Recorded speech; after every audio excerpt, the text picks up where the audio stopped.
Assalamualaikum warahmatullahi wabarakatuh. Shalom. Kami dari kelompok 6 dengan produk jual Steroplast akan mempresentasikan hasil bisnis plan kami. Nah, pasti penasaran apa sih sebenarnya Steropas itu? Untuk mengetahuinya, mari kita simak lebih lanjut. Kami dari kelompok 6 akan menjelaskan dan memaparkan produk bisnis plan kami yang bernama Steropas. Kelompok 6 beranggotakan ada 4 orang mahasiswa dan mahasiswi.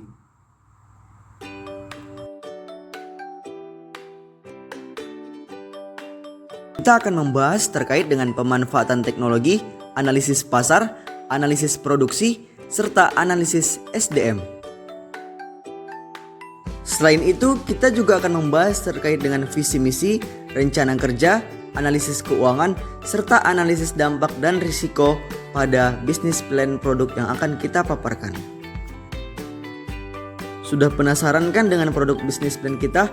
Produk bisnis plan kita adalah pembuatan biodegradable foam dari bahan baku limbah pertanian, ampas tebu, dan kulit pisang yang kami beri nama Steropas. Steropas merupakan produk styrofoam berkualitas tinggi yang mudah terurai dan ramah lingkungan dari bahan baku limbah pertanian, ampas tebu, dan kulit pisang. Bahan baku pembuatan Steropas adalah produk pertanian yang persediaannya melimpah dan bahan baku yang digunakan seperti mengandung pati dan dengan tambahan selulosa untuk memperkuat strukturnya. Visi perusahaan kami adalah menjadi perusahaan ekofoam global yang unggul dan berkelanjutan. Misi dari perusahaan kami ialah yang pertama, menghasilkan produk styrofoam berkualitas tinggi yang mudah terurai dan ramah lingkungan dari bahan baku limbah pertanian, ampas tebu, dan kulit pisang. Yang kedua adalah memastikan setiap proses produksi yang ramah lingkungan dan minim limbah. Yang ketiga adalah meningkatkan kesadaran masyarakat tentang manfaat styrofoam ramah lingkungan dari ampas tebu dan kulit pisang sebagai solusi alternatif yang lebih berkelanjutan. Yang keempat adalah berinovasi dan menciptakan teknologi baru untuk meningkatkan kualitas produk dan memperluas penggunaannya ke berbagai industri. Yang kelima adalah meningkatkan kualitas hidup dan membangun kemitraan yang kuat dengan masyarakat lokal dan pemangku kepentingan lainnya.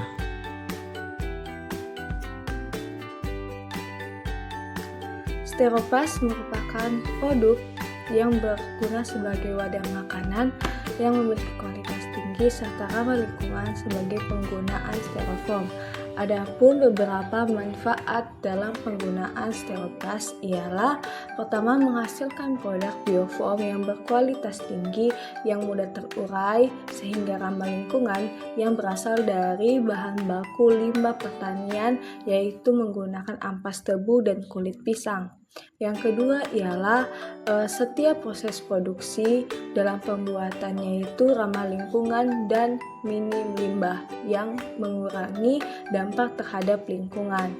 Dan yang terakhir ialah dapat meningkatkan kesadaran masyarakat tentang manfaat biofoam ramah lingkungan dari limbah pertanian sebagai solusi alternatif yang lebih berkelanjutan. Adapun target pasar yang telah kami tetapkan dalam pemasaran Steroplast yaitu berdasarkan lokasi geografis, demografi, kelas sosial, tingkat pendidikan, dan pendapatan.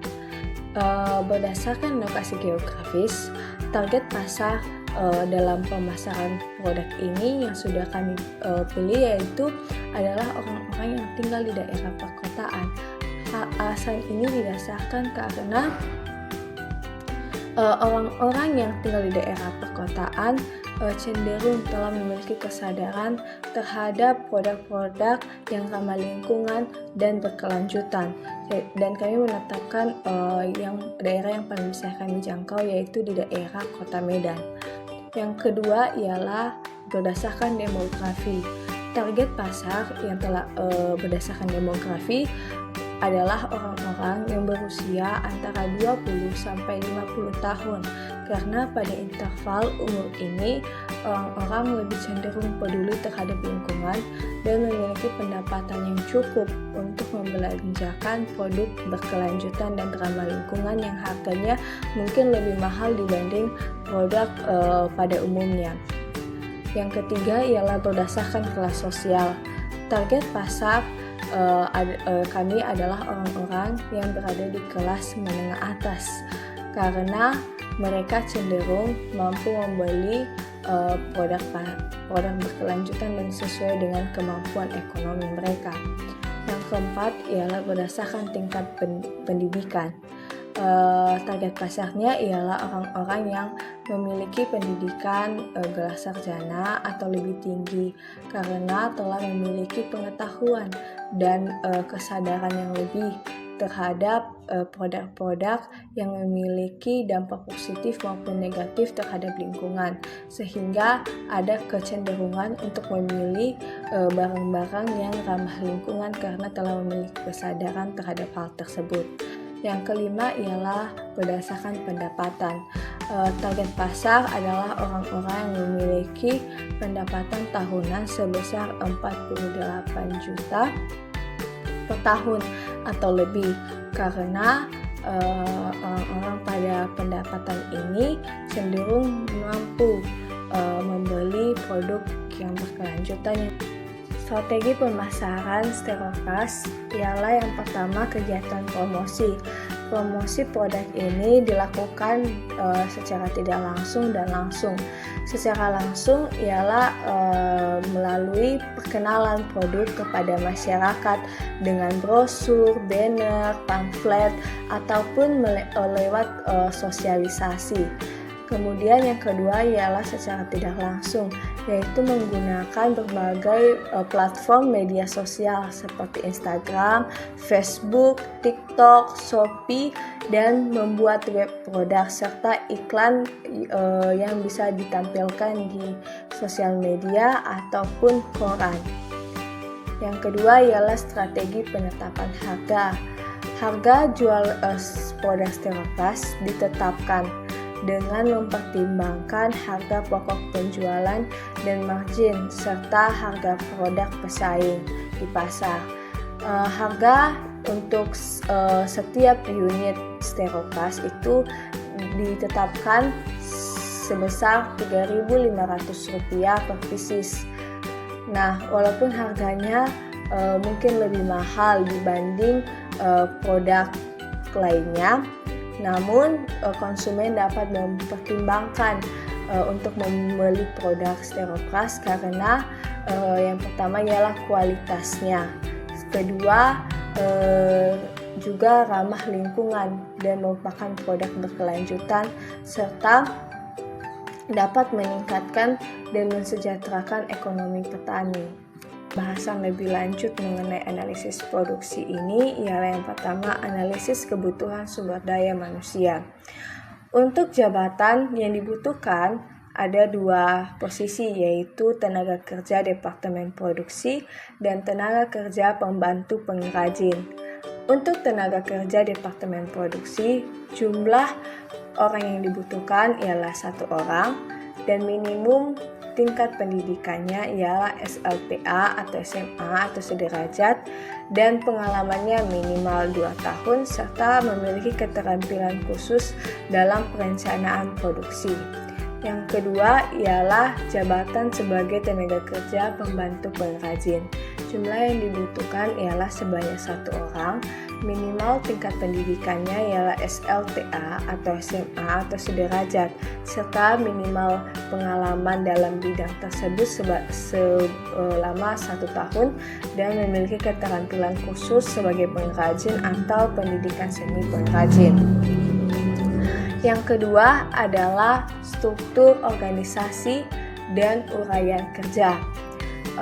Adapun dari kami sudah menetapkan struktur organisasi dan uraian kerja dari setiap posisi. Yang pertama ialah pemilik dan manajer, yaitu oleh Erni Kartika Putri Laia. Kedua, departemen pengolahan dan pengrajin ialah oleh Alwan Lubis. Kemudian yang ketiga, departemen produksi dan asisten produksi oleh Niko Novikaban. Dan yang terakhir ialah Departemen Pemasaran. Rencana kerja. Kegiatan yang pertama adalah pembelian dan persiapan bahan baku dilakukan pada bulan 1 sampai bulan 12. Yang kedua ada kegiatan produksi stereopas dilakukan pada bulan 1 sampai dengan bulan 12. Yang ketiga ada kegiatan promosi dilakukan 2 kali dalam 1 tahun, yaitu pada bulan 1 dan juga bulan 7. Yang keempat ada kegiatan evaluasi dilakukan 3 kali dalam 1 tahun, yaitu setelah bulan promosi dan juga akhir tahun, yaitu pada bulan 2, bulan 8, dan juga bulan 12.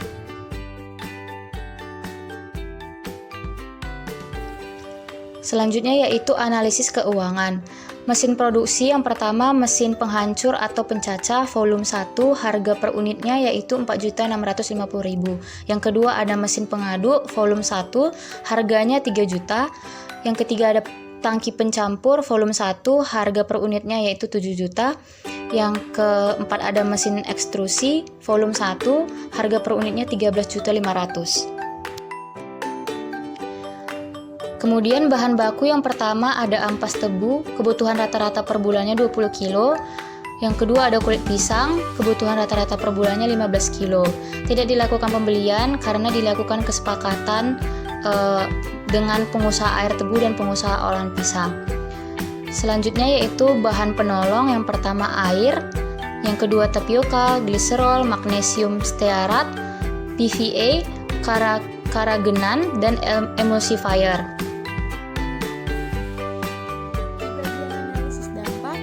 Yang pertama ada dampak terhadap masyarakat.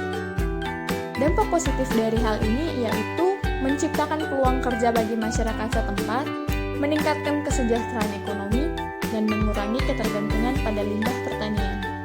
Di dampak negatif, yang pertama ada potensi konflik dengan industri lain. Jika stereopas berkembang, maka akan muncul pesaing-pesaing dari industri yang sama dengan produk yang berbeda. Dan yang kedua ada dampak sosial dan kesehatan. Produksi stereopas perlu mempertimbangkan dampaknya terhadap kesehatan pekerja dan masyarakat sekitar, serta pengelolaan limbahnya harus diperhatikan sehingga mencegah dampak negatif pada kesehatan dan kesejahteraan masyarakat. Analisis risiko usaha. Yang pertama, di permintaan pasar. Jika permintaan pasar terhadap produk stereopas mengalami penurunan yang signifikan, pendapatan usaha dapat terpengaruh. Yang kedua, persaingan.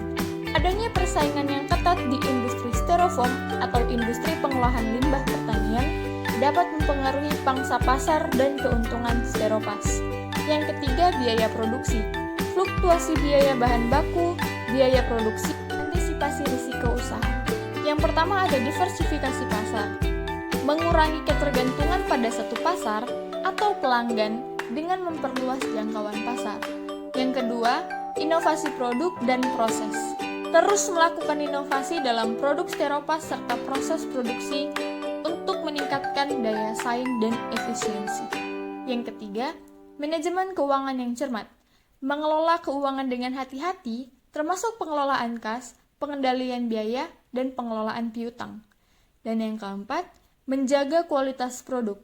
Memastikan kualitas produk stereopas tetap terjaga dengan melakukan kontrol kualitas yang ketat dan pemantauan yang berkelanjutan.